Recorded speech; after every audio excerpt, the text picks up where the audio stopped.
In September of 2017, I flew from Dallas, Texas, where I currently live, to where I consider my real home, and that's the Pacific Northwest. I flew into Seattle and I met three of my close friends with whom I've gone on a backpacking trip every year for the last 10 years or so. And we hopped in my buddy Aaron's car and we drove 12 hours north into the Canadian province of British Columbia, where we spent 6 days canoeing the Bowen Lakes. The world renowned Bowen Lake Circuit, it's 116 kilometers long, and I didn't take the time to translate that into miles, my apologies. But it encompasses a chain of lakes and rivers and waterways and about 2 miles of trails where you have to portage your canoes. And in Canada, it is not portage, it is portage. We were corrected every time until we learned to say it correctly there. But the trip was amazing. We saw the most majestic bald and gold eagles. The mountains surrounded us. We saw the largest brown bear I've ever seen in my life. I had the fly fishing evening of my life where I caught 50 kokanee salmon in about 2 hours. It was remarkable all the way around. But the thing that sticks out the most for me for that trip was the silence. For 6 days, we did not hear a single sound created by humans other than our own voices. There were no cars, not a single plane, no music. There was nothing, and it was heaven. There were times when we were floating on a river between two lakes, and so we didn't have to paddle. We were just floating along in the current, and the silence was deafening. It was amazing, a little creepy, but it was magical. It was divine. It really was. And when I returned back to Dallas from the trip, I distinctly remember being overwhelmed and anxious by all the noise that surrounded me. I had acclimated to the silence on the Bowen Lakes, and it was sensory overload for a few days when I returned. And I found it so hard to focus and pay attention. The air conditioning in our office was loud. Traffic on the tollway was always there. My colleagues were noisy. It felt impossible to listen. And it highlighted for me that being present and truly listening to others is really difficult. This is stating the obvious, I know, but listening is really hard work.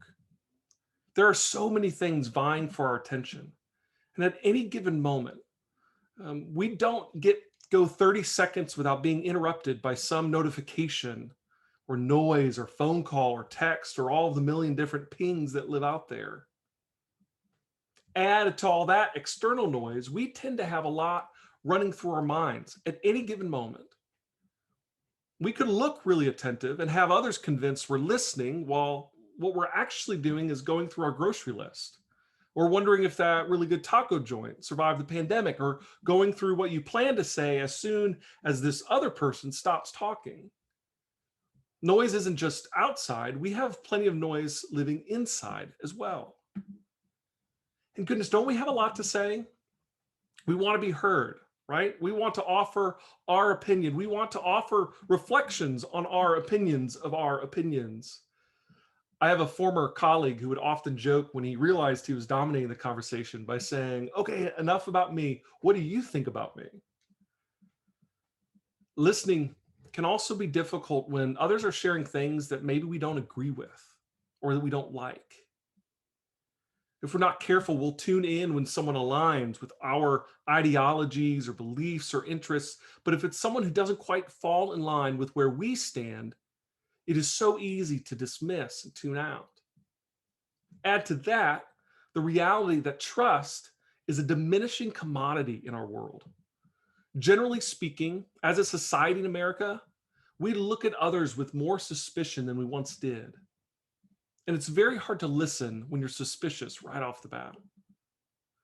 And the cherry on top of all of this for us today is a global pandemic that's forced many people into video meetings and virtual hangouts and one-on-one conversations that require that you isolate yourself in front of a computer screen to talk to somebody else. So stating the obvious, for all these reasons and more, listening is hard work. And listening requires more than just our ears. One of the movies from this past year that received a bunch of award nominations from a bunch of different people was a movie called The Sound of Metal.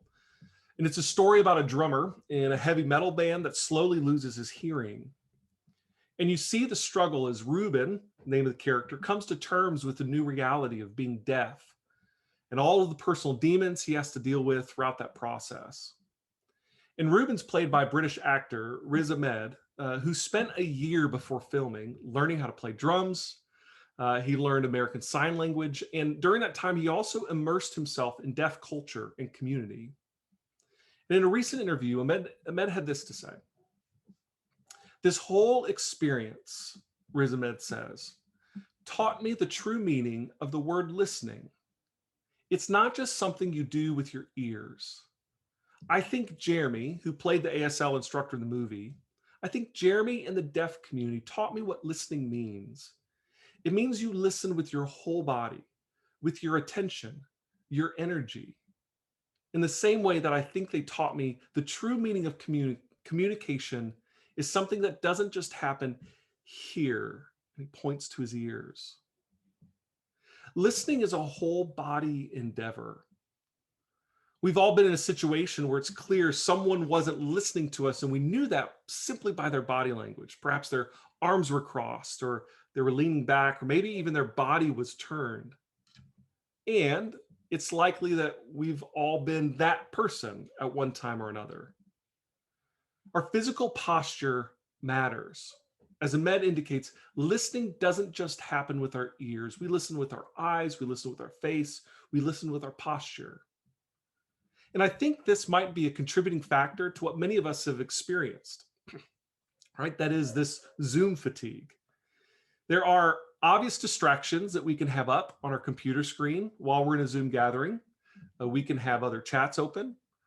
We can be checking our email. We might be buying groceries. And I'll confess, these are all things that I've done while in a meeting. But there's also an emotional toll on what I'm calling disembodied listening.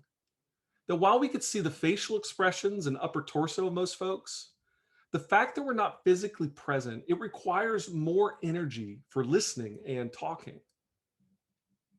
But there's another kind of posture that matters just as much, if not more, than our physical posture. That is our emotional posture as we listen.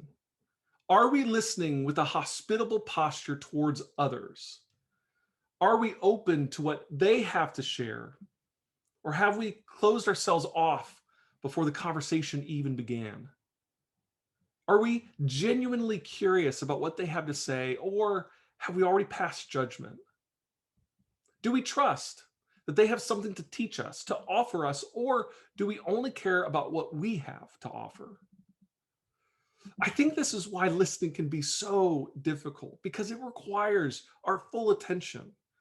We have to navigate the myriad things vying for our attention while also listening, not just with our ears, but with our whole bodies, while also paying attention to the emotional, hospitable posture that is a necessity. And while it's hard work, listening matters a great deal. And I want to offer 3 reasons of why it's a worthwhile pursuit to listen well. First, if we do not actively pursue an attentive listening posture to others, we rob ourselves of what God has to offer to us through others. We were created for community, and we need what others have to bring to us. It's that simple. And when we do not listen, we immediately cut ourselves off from the gift, the grace that God has in store for us through others. Secondly, the reverse is true. If we don't listen, we rob others of the opportunity to receive what we have to offer.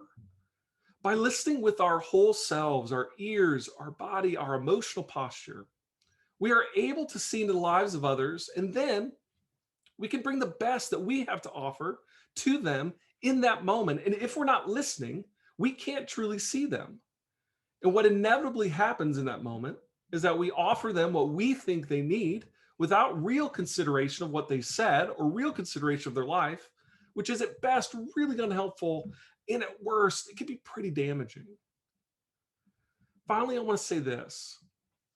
A group of people that commit to listen to one another, no matter what that group is. If we're talking about your place of work, or we're talking about your home life, or your neighborhood, or your community of faith, whatever it is, a group of people committed to this kind of work will nurture a culture of curiosity, a culture of generosity and compassion, a culture where the sharing of the best of ourselves with one another takes place.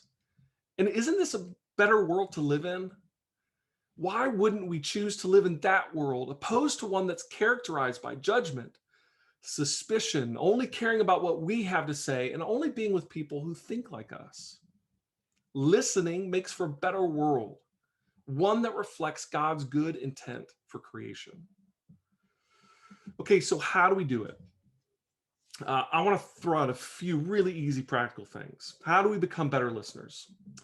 First, as we learned from Hamilton, the musical, when Aaron Burr was giving advice to Alexander Hamilton, speak less, smile more.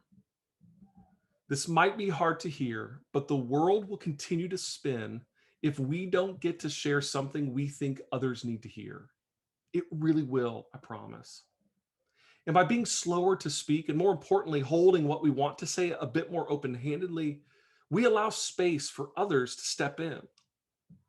Secondly, slow down. I think this is just generally good advice for life. But take a few deep breaths and slow down the next time you're in a conversation. Much of our inability to listen is because we move at such a speed that we don't have the space to listen. Another thing, be generous. Assume the best about people as you would want them to assume the best about you. Stay curious and try to stave off suspicion. Learn to ask the question, can you say more about that? And ask it often. Another really simple thing, remove distractions. If you're on a Zoom meeting or a gathering or conversation, close all your chats, close your email, go into full screen so the only thing you see is the person's face. One really easy way to listen better is to simply remove that which we know is going to divert our attention. If you're meeting face to face, put your phone on silent. Don't look at your Apple Watch. Remove the distractions.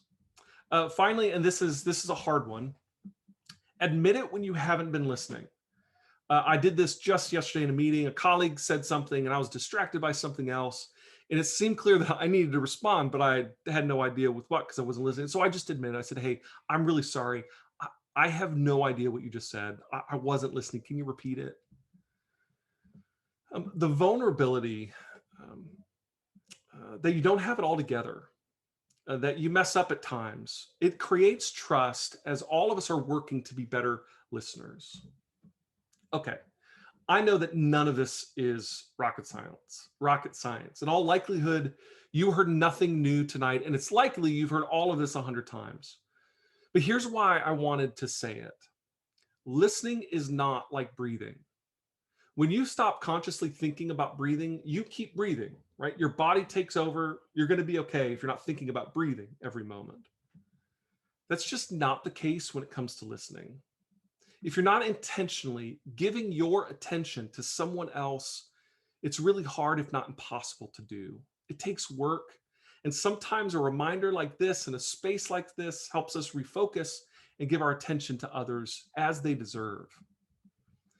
And I also wonder, are there people in your life that you've stopped listening to for whatever reason? And there are often a ton of reasons, some very good and some not so good. But are there people you've closed yourself off from and have chosen to stop listening to them? And I'm not saying you should do something different, but I am wondering what you might learn about yourself, what you might learn about the world around you, if you spent time exploring what might be beneath that.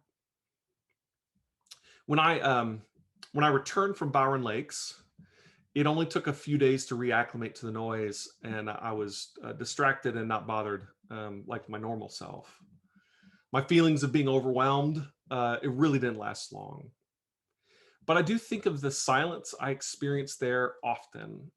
And while, yes, I'm eager to get back one day, when it does come to mind, it's not just a nostalgic memory. I think of it now as an invitation to a different rhythm of life, a rhythm that's a bit slower, a rhythm that's a bit simpler, a rhythm where being present is the only real agenda that I have. And trust me, I fail far more times than not. But slowly, I'm finding that the gift of being present, the gift of being attentive, listening with my whole body, heart, and mind just makes for better, more full relationships with others.